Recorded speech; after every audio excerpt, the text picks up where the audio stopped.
चाहिँ अब म 2001 सालमा जन्मिएको मान्छे, मेरो जन्म पनि यही ठाउँमै हो। यो जुन मन्दिरकोबाट अलिकति त्यसै 2-4 मिटर वरपर छ। अब त्यो बेलामा मेरो बाबुबाजेहरूको पालामा, जुजूहरूको पालामा यहाँभन्दा केही 2-4 मिटर तल बिर्खबहादुर मेरो बाजे भन्नेको घरमाथि रहेछ।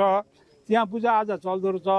त्यहाँ केही फोहोर मैला केही गन्ध भएको हुनाले अचानक त्यो धामीको नाउँ मैले बिर्सेँ। त्यो बेलामा धामीको आङ चढेर यो फोहोर मैलामा बस्दैन भनेर यो अकार ठाउँमा यसरी आएर बस्नुभएछ।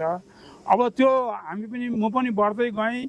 यहाँको समाजले पनि अब अलिकति तलबाट यहाँ किन सरो भने चिन्ता लिनुभएछ। त्यो चिन्ताले गर्दाखेरि धामी झाँक्री हामी अब 81 उहाँ बोलाएको देवी यति माथि पोखरामा आएर धामी झुन्निएर कसरी आयो, पोखरामा आउने ठाउँ केही नभएको ठाउँमा आएर देवीले पाउ कष्ट गर्नुभएछ। त्यो गरेपछि त्यो बेलाको हाम्रो समाज बसेर मेरो बाबुहरू बाजेहरू, अब म त अलि सानै नि उमेर 22-23 वर्षको थिएँ।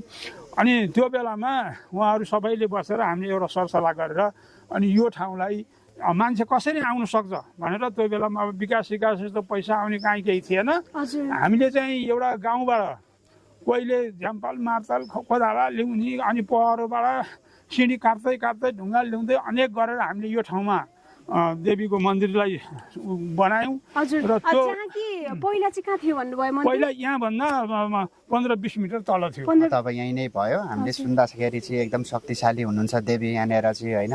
अब हामीले पनि केही भाकलहरू गऱ्यौँ, उहाँहरूले पुऱ्याइदिनु भयो होइन देवीले। अनि केको भाकल गर्नुभएको थियो?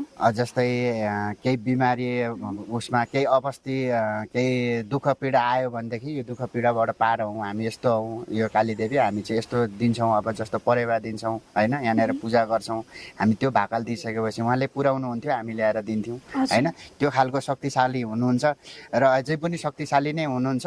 र हामी अब जयस टिभीको कार्यालयमा जोड्यौँ होइन। अब गरिसकेपछि हामीलाई त पहिला त थाहा थिएन अनि अब यो क्यामेरा कसरी प्रचार गर्ने, हामी मोबाइलबाट हालेर त्यति प्रचार नहुने होइन।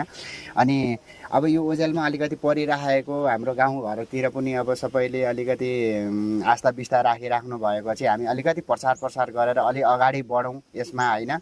धर्म कर्म विस्तार चाहिँ अलिकति हाम्रो यो किमगन्ती चाहिँ हामीलाई चाहिँ थाहा छैन भनेदेखि चाहिँ हाम्रा पछिका बाबु नानीहरूलाई चाहिँ यो विषयमा चाहिँ थाहा होस् भनेर चाहिँ हामीले यो क्यामेरा लिएर चाहिँ आएर चाहिँ एउटा भिडियो हामीले फालिराख्यौँ भने भोलि नानी बाबुहरूले चाहिँ यसो सर्च गरेर हेर्दाखेरि पनि ओहो यो त जयस टिभीको कार्यालयबाट आएछ र हाम्रो यस्तो चाहिँ रहेछ है, यो ठाउँमा चाहिँ यसरी उत्पत्ति हुनुभएको रहेछ र यस्तो शक्तिशाली हुनुहुँदो रहेछ यहाँ देवी चाहिँ भन्ने चाहिँ एउटा बाटो होस् भनेर चाहिँ मैले यो चाहिँ अगाडि बढाएको। ठाउँमा हो मेरो जन्म। अब मलाई 5 वर्षको उमेरदेखि नै यहीँको देवीले मलाई छुनु भएको रहेछ।